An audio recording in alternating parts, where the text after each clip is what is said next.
Alright, folks.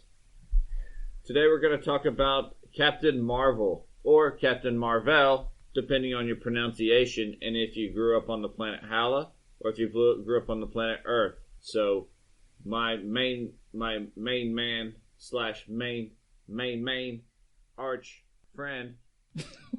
That makes no sense. Arch friend? Well, we do kill each other pretty much every day. We get frustrated with each other. Just, that's where the arch is. So we're going to talk about the character of Captain Marvel and what war? Kree-Skrull. All right, let's talk about the Kree-Skrull War. The Kree-Skrull War, essentially, it's based in the 1970s, and that it was Marvel actually being introduced with the Avengers, and that we learn. And we learned some of the backstory of the Kree race, which Marvel is part of, and which is an integral part of, well, Captain Marvel and the Carol Danvers story. We're introduced to the Supreme Intelligence, which some people in my family actually think that's them, but it's really not. It's an amalgamation of all the greatest minds in Kree history, who is an instrumental part of this. When essentially we see Marvel, and it really shows for the first time about the Skrulls, who were actually introduced in Fantastic Four #2, how they cross over and how both races have an intense hatred for each other. Okay, so let's break it down. The Krees. What do we know about the Krees? They look humanoid. They look humanoid. Some are peach, some are blue, and we know that they're technologically pretty advanced. All right, and what about the Skrulls? Skrulls, we know that they're green, effing ugly, and they're shapeshifters, and they can't be trusted, especially with 14 cents.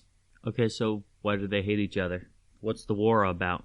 Well, they don't really give you a basis of the war. It's just kind of tell you that they don't like each other. I'm sure it's it's conquest, dominion, hookers, all the stuff that goes on in intergalactic space. Okay, so tell us about the Kree-Skrull War. Because Kree-Skrull War is considered comics' first major crossover over a variety of lines. Yeah, it's a fantastic storyline too. I mean, it really is. It's one of those things where it's not even dated. You can go back now, 48 years later, read it and think, wow, this is pretty good. This is extremely well written. Yeah, it just does a great job of it does a great job, and that's just part of the nice thing about, or the architecture of Marvel history, is that they do such a great job layering, and you can revisit it later and you can see, like, wow, this is pretty well explained, or I can see where this is going. So why is the Kree-Skrull War involved in the Captain Marvel character? Well, it's kind of like coincidentally going on the same time. Captain Marvel is on Earth, and he gets separated from Rick Jones, which Rick Jones is actually a key part of. It turns out to be actually the hero of the Kree-Skrull War. Now, this is the first Captain Marvel. Now, this is the first Marvel Captain Marvel, which is a male. The blonde-headed guy that likes Twinkies. Yes. Now, when I was growing up, I remember having the Mego Shazam doll and looking at my grandfather's Famous Monsters of Filmland magazines. And there would be Captain Marvel in there. And it would throw me off because I knew Shazam as Shazam, but previous to the 1970s, he was known as Captain Marvel. And my grandfather would always call him Captain Marvel. And I'm like, okay, is it Captain Marvel or is it Shazam? And then to add to that, now there's the Marvel's Captain Marvel. Well, that's the problem, is that Fawcett, who was later purchased by DC, let the copyright run out on Captain Marvel name. And so Marvel jumped in really quickly, claimed it, and so that's why they were forced to change it to Shazam. That's crazy. So, same names, two different characters, two different universes. Okay, thanks for clarifying that. We're all caught up. So, Captain Marvel is involved in the timeline of this Kree-Skrull War. Let's talk about the character of Captain Marvel, the original one, Marvel. Marvel, he was basically introduced that he was a member of the Kree military who's sent to Earth to scout out, or I think to visit a Kree outpost. I mean, the Krees are, again, the Krees are a major intergalactic race in the Marvel Universe.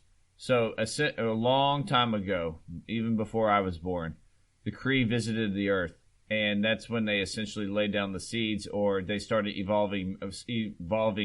Well, they showed in the comics as being apes, but it's gonna become man, but some of the men become the Inhuman race, which we know the Inhumans, especially because they had that terrible TV show on recently. But we know the Inhumans because they live in Attilan or Attilan, one of the two, and they are an evolved form of humanity along the same lines of how the Eternals will be later. But that is due to the Terrigen Mists. But they're very important. And anyhow, to get to long story short, so Marvel is visited the Earth. He is betrayed. He loses his love, Una, and he's betrayed by Jan Rog, which is another part of the military. And he stays, and he doesn't realize that he doesn't agree with the Kree's perspective that humanity is inferior to him. So he stays and becomes a champion and protector of Earth. And what was interesting about this version of Captain Marvel, so it's Marvel Comics' first Captain Marvel, because we're going to talk about their succession of other people who've carried that mantle, was that, yes, became Earth's champion, but he ended up dying. And I think that's one of the earliest Marvel deaths that shook the Marvel Universe. It was a fantastic graphic novel that was written by Jim Starlin, and it just detailed the fact that he fought a villain named Nitro. I think it was like in Captain Marvel 34 or 35, and anyhow he's exposed to this nerve gas, which ultimately leads to him developing cancer, and so he does die. He does die in it, which is actually every hero in the Marvel Universe pays tribute to him. It's pretty moving, actually. It was an excellent read. Now, my first introduction to the Marvel's Captain Marvel was the black woman, Monica Rambeau. She was in the Secret Wars, and I also had the Marvel Superheroes role-playing game, and I ended up getting the miniature set for him, and I had a miniature of her. So it's pretty curious that she had this name, Captain Marvel, but she has no connection to the Krees. Is that correct? None at all. She developed Is that what the Captain Marvel blow-up doll I saw when I just walked in earlier? Anyhow, but no, there's absolutely no connection at all. Her powers are light-based or radiation-based. So they just named her Captain Marvel, but then within time they changed her name. Yeah, they just had to fill in. I'm sure there was something involving. I don't know this for a fact, but it may have been something involving the copyright. They had to keep the name going, and now because Captain Marvel was retired. Okay, so then we roll from Monica Rambeau to Carol Danvers. Okay, so let's talk about Carol Danvers. The character goes back. She's tied in with Mar-Vell because she's part of the military when he's visiting when he visits the Earth for the first time, and so she is. I think her first appearance is in Marvel Superheroes 13. Anyhow, so she was just a side character, a background character. Then she was just part of the story, and so but I mean it didn't really. She didn't develop or she didn't acquire powers until she was exposed to something called the Psycho Megatron, in which her DNA got merged with his DNA. All right, pervs, you got to stay with us. So, and that's when she became Miss Marvel. Now, my first exposure to Carol Danvers was in the X-Men. So that was curious how they took a character that was going to be cosmic and brought her into the mutant titles. She really wasn't all that popular in the 70s and early 80s. I mean, you saw that she was in an extremely questionable issue, Avengers 200, in which a lot of people felt like she was sexually assaulted in it, and they felt like it was extremely questionable at the time. Secondly, she lost her powers, or they were stripped in, I think it was Avengers Annual 10. In which Rogue strips of her powers, and so she's essentially powerless until the X-Men, until I think it was X-Men 164 or 163. And she's introduced in the X-Men universe And that's when she becomes binary, and she becomes about 100 times more powerful than she ever was as Miss Marvel. And which was amazing. So they put her in space, gave her this massive cosmic powers, and I think it's because they wanted to fill the gap of Phoenix. Because Phoenix was this massive figure in the X-Men universe. Phoenix ended up dying, and so they had to have something that shook the X-Men universe. What do you say? Could be. Yeah, I mean, absolutely. It could be. It could be, that they wanted to just put a strong female character in there. And that was like it was the early 80s when those issues came out. Yeah. Okay, then she was tied to Rogue. She was tied to Rogue. Well, they were tied because they felt like, because Rogue stripped of her powers.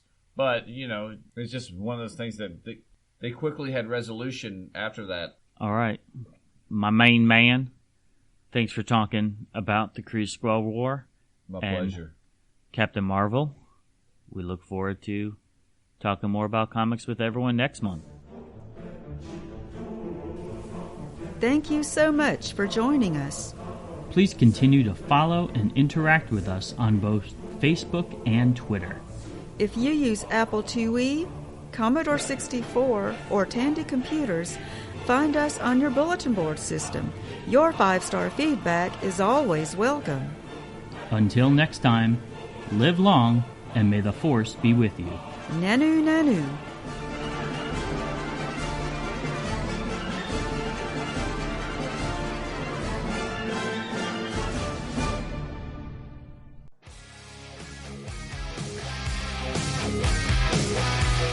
Thanks for listening. Make sure you hit that subscribe button and join our Facebook group. Live long and may the Force be with you. Nanu Nanu.